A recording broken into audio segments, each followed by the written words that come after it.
Recording in progress. Bueno, buenas noches a todos, bienvenidos. Quiero deciros que he pasado un día de lujo. Y eso que la temperatura y las nubes no nos han pedido ver todo lo que teníamos que ver. Pero bueno, dicen que me queda más isla, pues ya veremos a ver qué pasa, ¿vale? Gracias por llamarme amigo, es un placer. ¿Sabéis? El placer es para mí. Yo cuando me pongo a hablar de estos libros, la verdad es que mi mujer dice que pierdo la noción.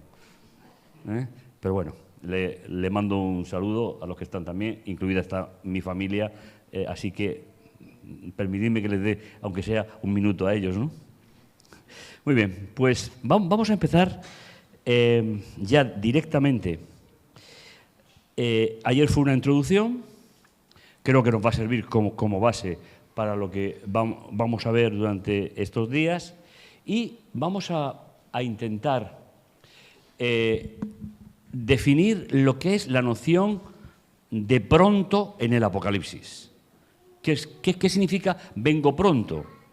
Cuando ya llevamos 2000 años esperando. Pues sabéis, eso es el concepto filosófico. Nadie lleva esperando 2000 años. Porque nadie ha vivido 2000 años. Nadie. Nosotros vivimos el periodo accesivo de nuestra vida, pero no vivimos más. Con lo cual, veis, es un problema lingüístico que iremos viendo. Y sobre todo, el pronto es cuando se cumpla toda la profecía. No puede ser antes. Pero iremos desgranando todo eso durante esta semana. Recordar que, como concluíamos ayer, que el tiempo de su venida permanece oculto, pero no su propósito para venir. No sabemos cuándo, pero sí sabemos para qué. Y es lo que nosotros necesitamos. El protagonista del libro del Apocalipsis. Mirad, Apocalipsis es misterio, pero no para Dios, sino para nosotros. Y es curioso que el libro de Apocalipsis es el único libro de la Biblia completo que es inspirado y revelado. El resto son inspirados, con lo cual no cuadraría con la intención del libro decir que es un libro de misterio, porque está resuelto. Otra cosa es cómo se estudia o cómo se lee, y eso es lo que más o menos nos complica la vida. El protagonista del libro del Apocalipsis. Ayer resumíamos un poquito que Jesús utilizó el templo de Jerusalén y utilizó el templo celestial en su discurso de Mateo 24. Los discípulos le empiezan preguntando por el templo de Jerusalén, pero él termina respondiendo por el templo celestial. Bueno, pues Daniel hace lo mismo y Apocalipsis hace lo mismo. Tratan las dos realidades exactamente igual, ¿vale? Unas pequeñas reflexiones a modo de introducción. El pastor me ha dicho que tengo 5 horas. Y yo suelo obedecer. Estoy muy acostumbrado a obedecer. Fijaos. Esta cita me gustaría que no la olvidarais. Es una cita muy importante, que no había puesto el autor. Fijaos. La profecía bíblica presenta el anuncio de Dios esencialmente y en primer lugar para proclamar el mensaje de Dios a los hombres de su tiempo y no para revelar el futuro.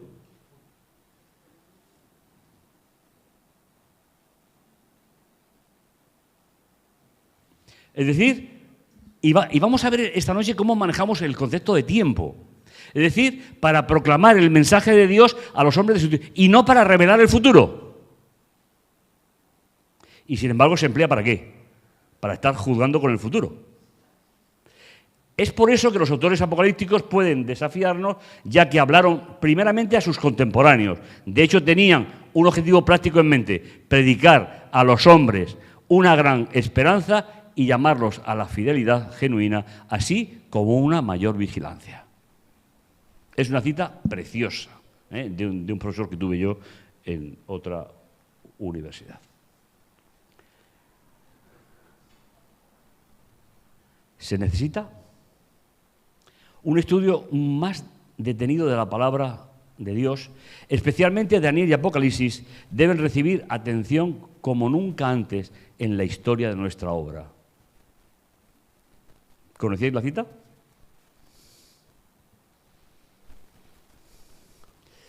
Todavía alguna más a modo de introducción. Cuando los libros de Daniel y Apocalipsis sean mejor comprendidos, los creyentes tendrán una experiencia religiosa completamente distinta. Lo que fue revelado a Daniel fue completado más tarde por la revelación que se le hizo a Juan en la isla de Patmos. Estos dos libros deben ser estudiados de forma cuidadosa. No son palabras mías, ¿de acuerdo? ¿Cuál es el punto de partida del Apocalipsis? Pues vamos a volver a Daniel, porque el punto de partida del Apocalipsis está en Daniel. Fijaos.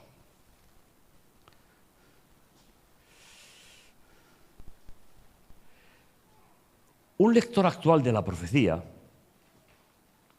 tiene, en primer lugar, que contestar 3 preguntas. La primera es, ¿qué parte de la profecía se ha cumplido? Historia profética. En segundo lugar, ¿qué parte de la profecía tiene que ver con la época en la que yo vivo? Presente profético. Todos los lectores de Daniel y Apocalipsis, de todas las épocas, tuvieron un pasado, tuvieron un presente y tienen un futuro. Todos. Vivan en la época que vivan. Inclusive Daniel, que Daniel vio caer el primer imperio y vivió todavía en el segundo. Y Juan siguió viviendo en esa idea. Por lo tanto, lo que vamos a pretender durante estas semanas, ya que me dijeron que empezábamos realmente hoy, es intentar situar qué parte del libro de Apocalipsis tiene que ver con nosotros hoy. Es decir, cuál es el presente profético para un lector del siglo XXI. Y finalmente, tenemos qué parte queda para el futuro. ¿Y sabéis? Una de las cosas que vamos a hablar es que lo del futuro es muy atractivo, pero es muy peligroso. Nosotros podemos conocer lo que va a pasar, pero si no sabemos cuándo, no sabemos cuál es el contexto en el cual se van a desarrollar los acontecimientos finales. Hay que ser muy cuidadosos para no darle interpretaciones que puedan coincidir con nuestro contexto actual, pero que posiblemente, si Jesús tarda en venir 20 años, 30 años, a que se va a encontrar un mundo diferente. La percepción será diferente. Por lo tanto, yo no voy a volver a repetir esto, pero sí me gustaría que os acordarais. En cada profecía que abramos en la Biblia, aunque sea de forma imaginaria, diremos, ¿qué parte se ha cumplido? Me garantiza que Dios conocía el futuro. Ese es mi Dios. Me garantiza que hay una parte que tiene que ver con mi vida. El Señor pensó en mí cuando se proyectó la profecía. Y el Señor piensa en nosotros para lo que falta. Ese es el proceso profético. A lo mejor nunca os habéis parado en ello, pero la profecía más larga de la Biblia. Esta profecía es la base de toda la Biblia. Es el cumplimiento general de Génesis 3:15. Que es la primera gran profecía apocalíptica de la Biblia. Enemistad pondré entre ti, la mujer, su descendencia. Todo eso se va a ir cumpliendo a lo largo del tiempo. Y hay algo que yo os voy a invitar en esta noche. Nosotros decimos, y creo que es correcto, que la piedra simboliza ¿qué? Vale. ¿Habéis pensado alguna vez cómo rellenan el libro de Daniel y el libro de Apocalipsis lo que pasa dentro de la piedra?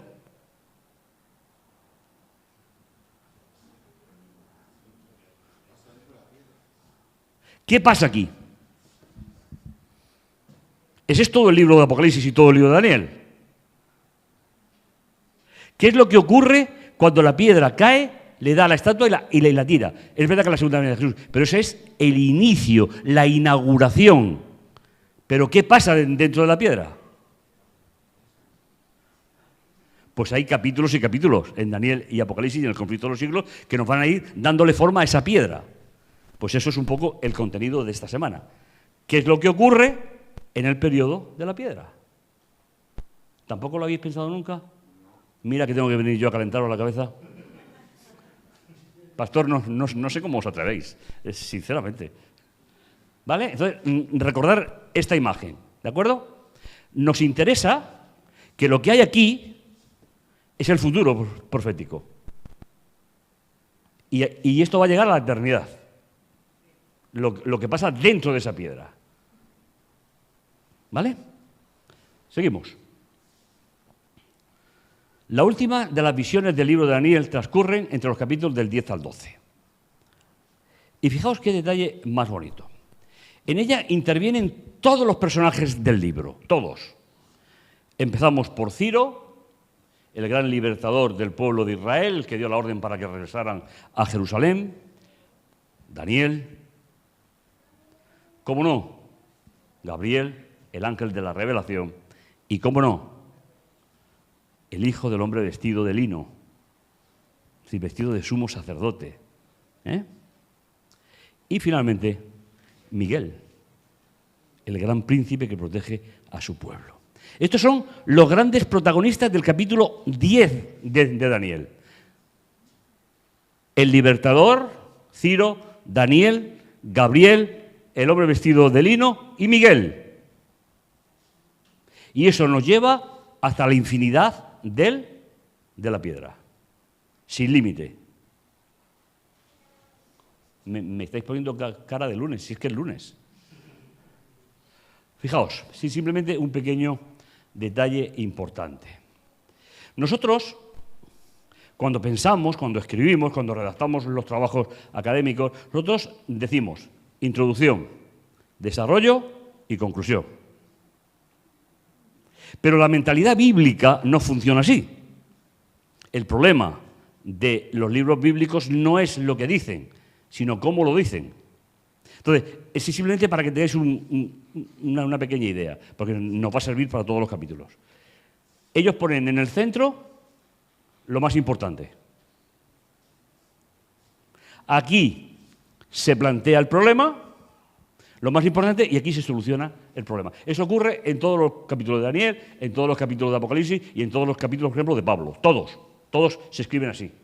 Porque esto es lo que se llama paralelismo semítico, es decir, el pensamiento de cómo ellos no utilizan una introducción ni una conclusión. Ellos van buscando el centro, lo más importante. ¿Qué es lo más importante del capítulo 10? Esta parte de aquí. Daniel quedó impresionado. Disculpadme porque le doy a la lucecita y en las pantallas la lucecita no se ve. Entonces, ¿vale? Pero sí, simplemente para que tengáis un poquito esa idea. Daniel 10, 1. Hablamos de Ciro, el personaje, rey de Persia. Fue revelada palabra a Daniel, llamado Belsasar, el nombre en babilónico, palabra verdadera acerca de un gran conflicto, y él comprendió la palabra y tuvo inteligencia de la visión. Y se refiere concretamente a los 2300 tardes y mañanas. Daniel llegó a entenderla. En aquellos días, yo, Daniel, estuve afligiéndome por espacio de 3 semanas. La entiende, pero enferma. Imaginaros la dimensión. Dice, no comí manjar delicado, ni comí carne, ni vino entró en mi boca, ni me ungí. Eso es el protocolo del luto en la época.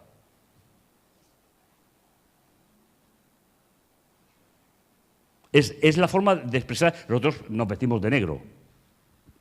Bueno, cada día menos, pero bueno. Los pastores sí que vamos siguiendo todavía de negro a los entierros. Es decir, pero es decir, Daniel está de luto. ¿Sabéis por qué?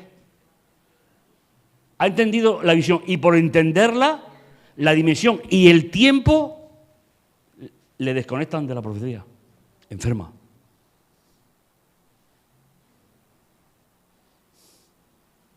¿Me seguís? Sí, ¿verdad? ¿Y en qué fecha del calendario se encontraba? El día 24 del primer mes, yo estaba a la orilla del río Hiddekel. El río Hiddekel es el río natural que era la protección de la ciudad de Babilonia y ya empezaban las tierras conquistadas. Era la protección natural de la ciudad, donde en ese momento los reyes persas tenían una ciudad importante. Alzando los ojos miré, y aquí entramos directamente en el gran personaje. ¿Quién es el personaje que Daniel ve? Y vais a ver que esto tiene a colación porque Apocalipsis empieza exactamente igual. Dice, alzando mis ojos miré. ¿Cuándo? En el mes de la Pascua, primer mes del calendario hebreo. ¿Por qué el día 24? Porque el 14 era el día en que se celebraba la Pascua. Y si hubiesen estado en Jerusalén, habrían tenido una fiesta. La fiesta de la liberación de Egipto. Pero es que estaban en prisión. Y no podían celebrar la Pascua. Entonces Daniel, pasado todo el tiempo de la Pascua, va a mirar a Jerusalén. Señor, ¿2300 años? ¿Desde cuándo? ¿Esa es tu respuesta?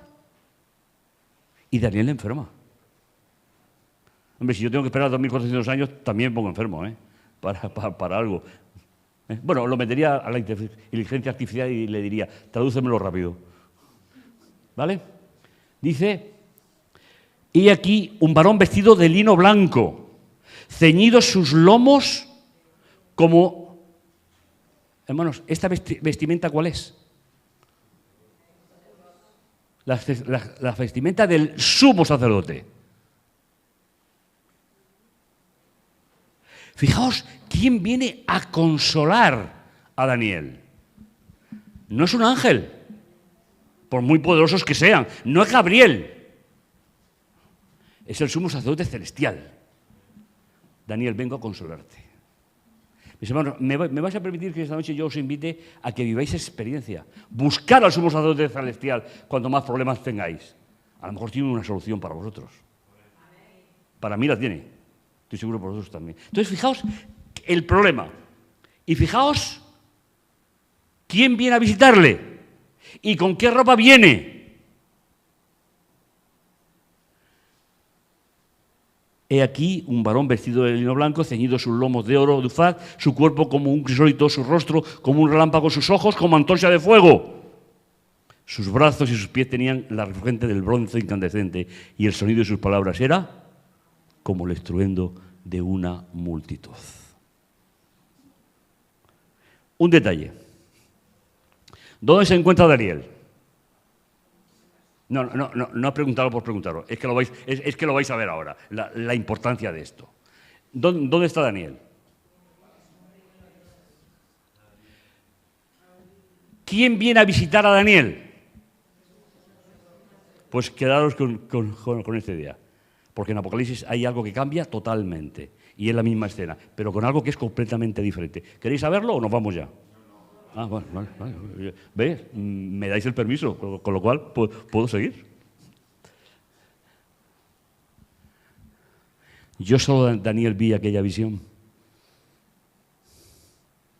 Vieron su tristeza, pero no vieron quién le visitó y quién vino a consolarlo. ¿Sabéis? Yo preferiría que me consolara todos los días este personaje. No lo vieron los hombres que estaban conmigo, pero un gran temor se apoderó de ellos. Huyeron para esconderse. Quedé, pues, yo solo. Vi esta gran visión, repito, los 2300 días, y no quedó fuerzas en mí. Ante mi fuerza se cambió por abatimiento. No tuvo vigor alguno, pero oí el sonido de sus palabras. Y al oír el sonido de sus palabras, caí de bruces desfallecido, con mi rostro en tierra. No decirme que no es una escena preciosa, triste, pero preciosa. Fijaos.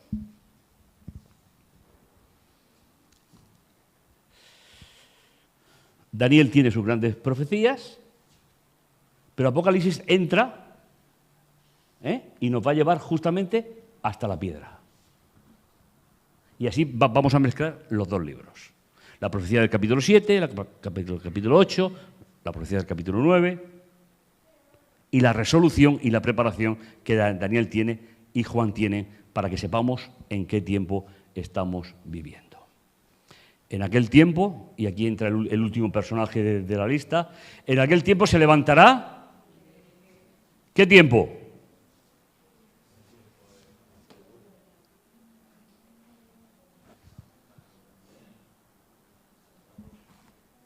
El libro de Daniel dice que es Miguel.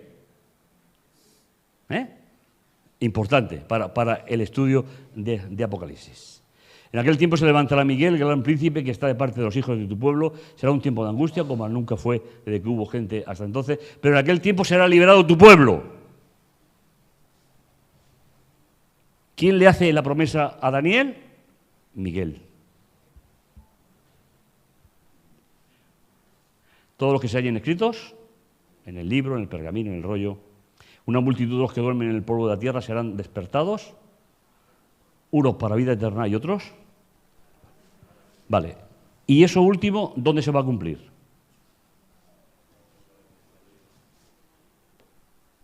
Dentro de la piedra.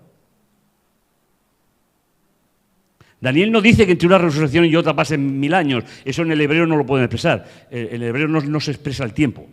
No es posible. Pero fijaos hasta dónde nos lleva. Hasta la segunda resurrección.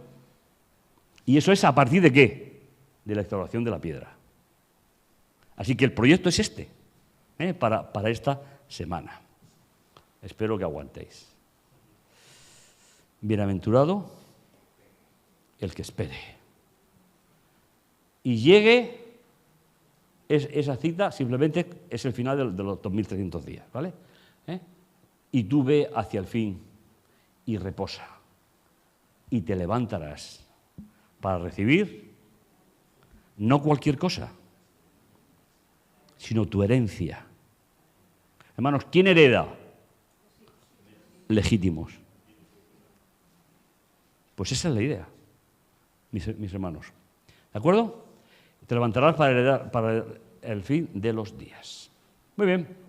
Pues, ¿cuál es el punto de partida del Apocalipsis? Terminamos Daniel con una bienaventuranza. Bienaventurado el que espere, el que viva la experiencia de la profecía.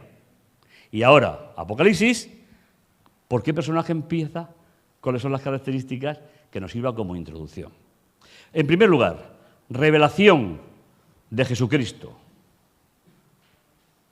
Literalmente dice pregonar, descorrer el velo. Es decir, dejar algo que está oculto, dejarlo a la vista del lector del Apocalipsis. El libro de Apocalipsis no es un libro encriptado, es un libro abierto. Solo que, bueno, es verdad que si fuese muy fácil no estaría yo aquí, con lo cual se lo agradezco mucho a Juan yo, ¿vale?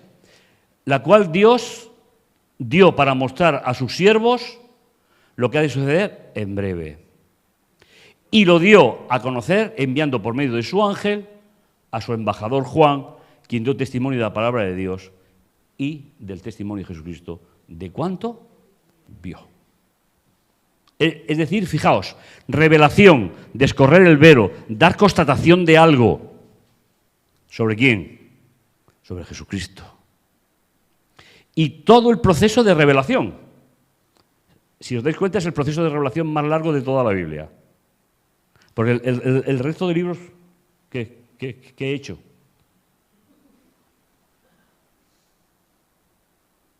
¿He sido yo? Bueno, pues luego me arrepiento. ¿Vale? No decirme que no es bonito.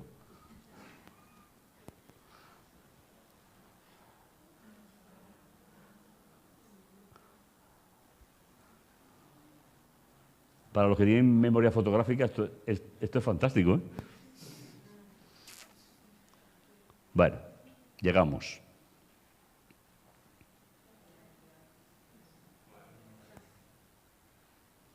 El punto de partida. El proceso de revelación más concreto de toda la Biblia. El resto del libro nos dice que los autores bíblicos fueron inspirados por el Espíritu Santo. Pero aquí el proceso es tan cuidadoso que nos tiene que hacer pensar que el mensaje es muy importante. La revelación es sobre Jesucristo, que Dios envía a sus embajadores y los dio a conocer por medio del ángel.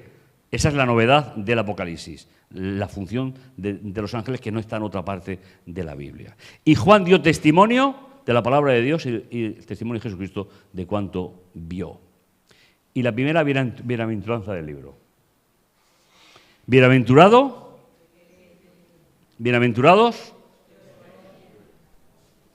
Y bienaventurados. ¿Os dais cuenta, mis hermanos, que este es el proceso de una sinagoga en sábado?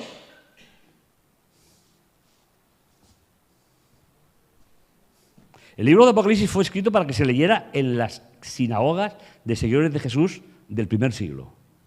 Y por supuesto en sábado.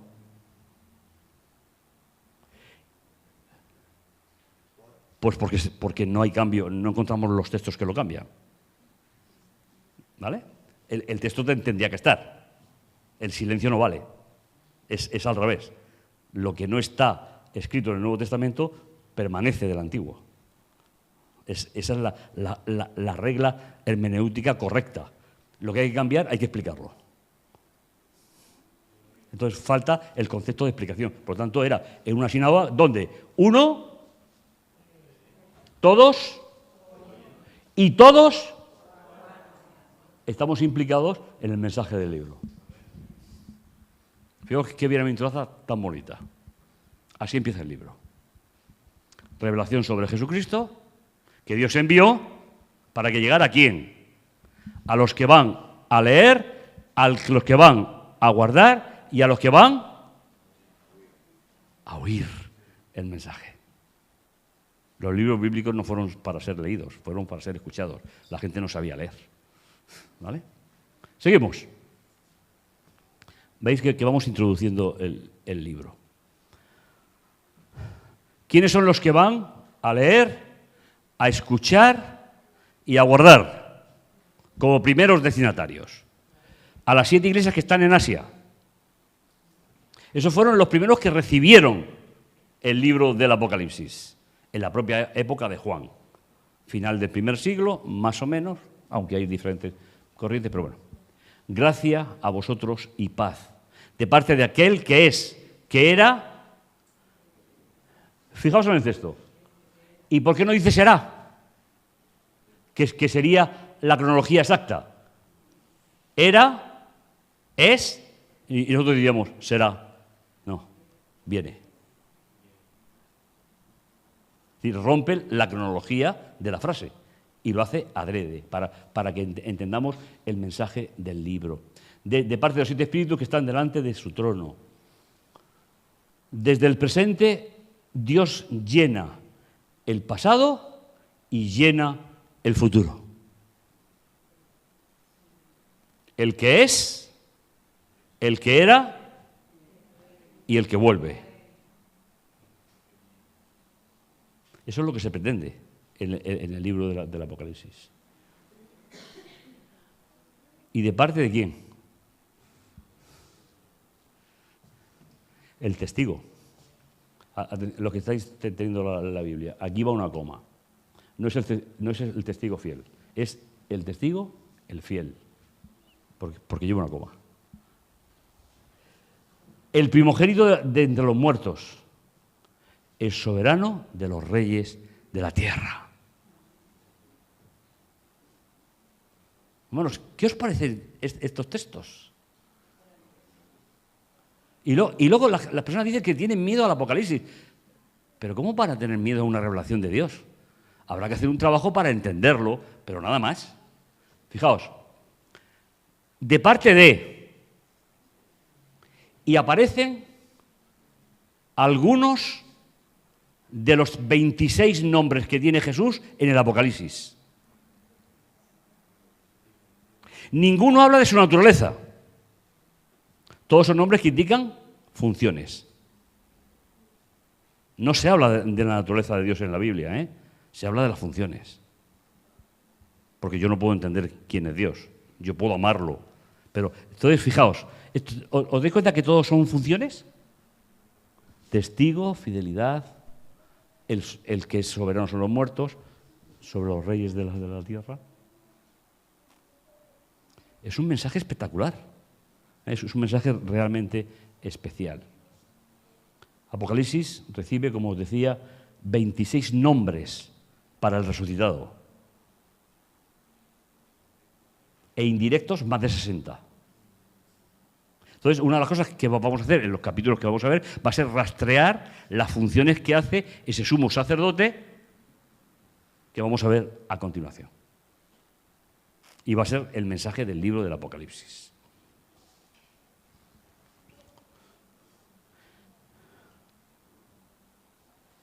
Y la comunidad responde cuando va a recibir esa carta. Al que nos amó y nos soltó de los pecados en la sangre de Él y nos hizo reino de sacerdotes, Padre de Él, a Él la gloria, el poder por los siglos de los siglos.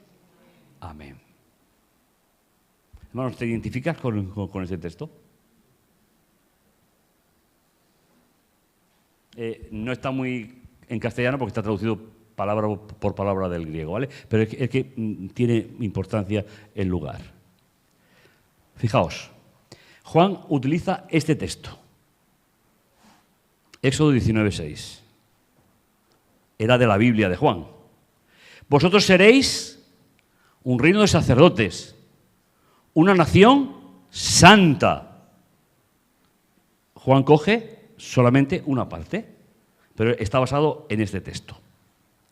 Estas son las palabras que hablarás a los hijos de Israel. Y podemos parafrasear, estas son las palabras que hablaremos al lector del Apocalipsis cuando le corresponda en su vida. Fijaos. He aquí que viene en las nubes. No dice vendrá. Que viene, es una afirmación. No es temporal, es para qué. Y todo ojo lo verá. Y habrá una resurrección que a nosotros no nos interesa a ninguno, pues no estábamos en el momento que se crucificó a Jesús. Por lo tanto, la segunda parte del versículo no es para nosotros. Inclusive los que le traspasaron se lamentarán de toda tribu. Y fijaos, hermanos, yo soy el alfa y el omega, el que es, el que era y que viene. Y me quiero parar, hermanos, en esta palabra.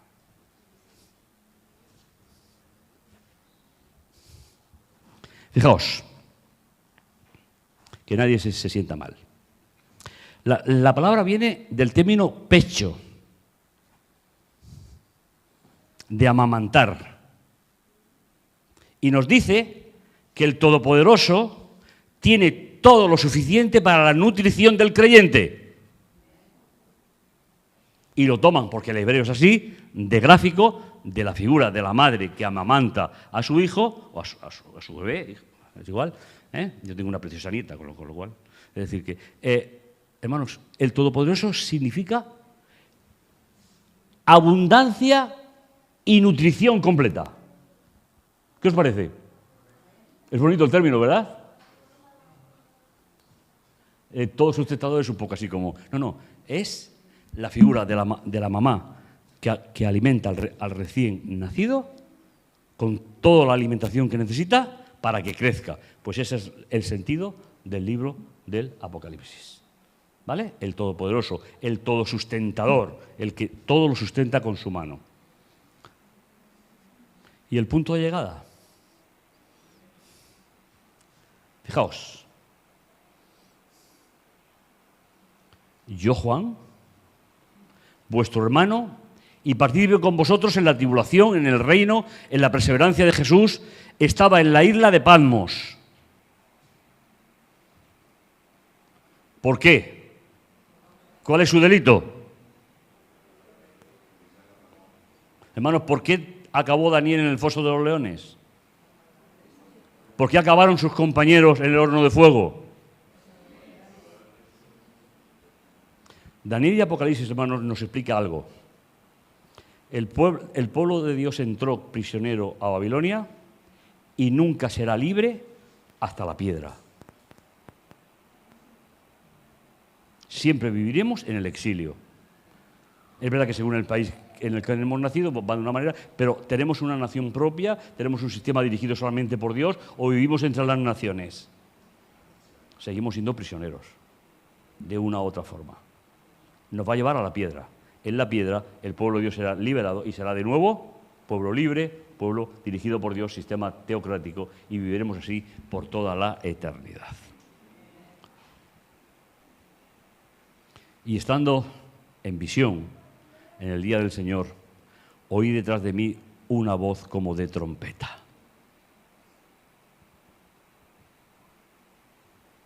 Escribe lo que ves. Un rollo, pergamino, y envíalo a las 7 comunidades de creyentes. Y nos da el nombre. Y yo os pregunto, para que nos vayamos metiendo en materia, ¿cuántas son historia? ¿Cuánta es presente? Pues mañana le prestaremos atención a ese presente. El resto me confía que Dios conocía la historia. Pero yo necesito saber cuál es mi presente profético para saber, y eso lo haremos en todas las visiones, el presente profético en el momento en el que vivimos, esperando la piedra, ¿vale?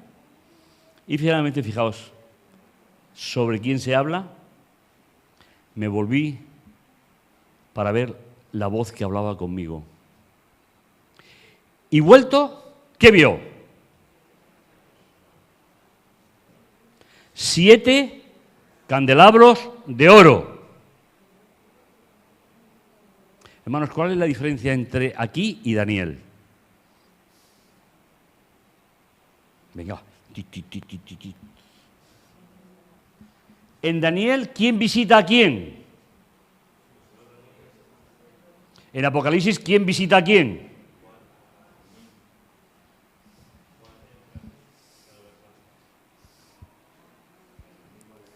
Ay, hermano, el Apocalipsis empieza con una noticia espectacular. A Juan le fue visitado por el sumo sacerdote, pero el sumo sacerdote celestial en Apocalipsis no visita a Juan. Es Juan quien visita al sumo sacerdote en el cielo. Ha empezado el plan de salvación.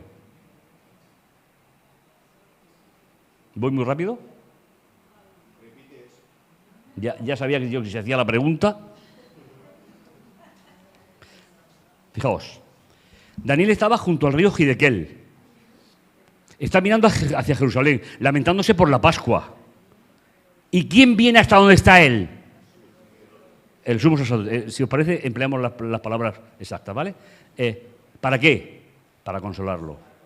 Pero aquí funciona de otra manera. Es Juan quien es llevado al lugar donde trabaja el sumo sacerdote en el cielo. ¿Por qué? Porque el plan de salvación ha comenzado. Todo el libro de Apocalipsis se va a desarrollar bajo la función sacerdotal del sumo sacerdote en favor del pecado de las generaciones que vamos a vivir la experiencia del Apocalipsis. ¿Más o menos? ¿Lo veis? ¿Veis la diferencia? Es espectacular. ¿Y en medio dónde? En el río Gidequel, no. Y en medio de los 7 candelabros vio a un hijo del hombre, Daniel 7, vestido ¿con qué? Con la ropa sumo sacerdotal en el lugar santo. Ha empezado el plan de salvación. En Daniel era una perspectiva de futuro, en Juan no. Él ve. Pero luego en el capítulo 11, versículo 9, lo verá pasar al lugar santísimo. En el capítulo 8 lo verá frente al altar del incienso, pero ya no en la tierra, sino en el cielo.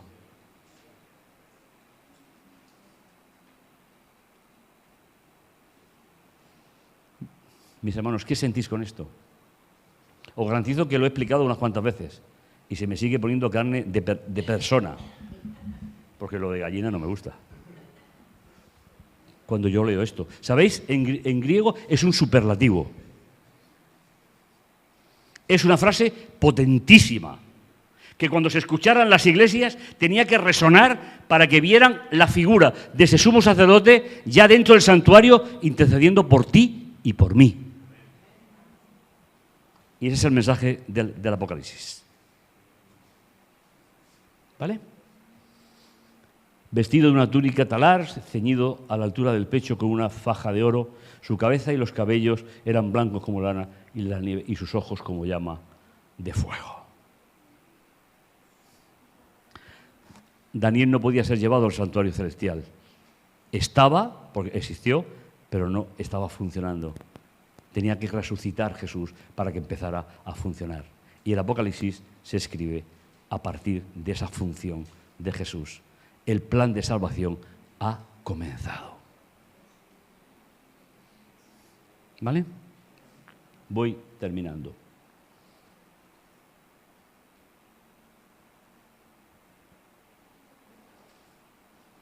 Entre el candelabro de los 7 brazos. Sus pies, simplemente para que lo tengáis. Conclusión. El Apocalipsis está revelado, no solamente inspirado, el único libro de la Biblia. Mientras que Daniel termina con una bienaventuranza, el libro comienza con una aventuranza que relaciona al creyente con la función sacerdotal en la tierra entonces y ahora en el cielo, y todo lo que Daniel comprendió sobre los 2300 días nos lo va a explicar Apocalipsis.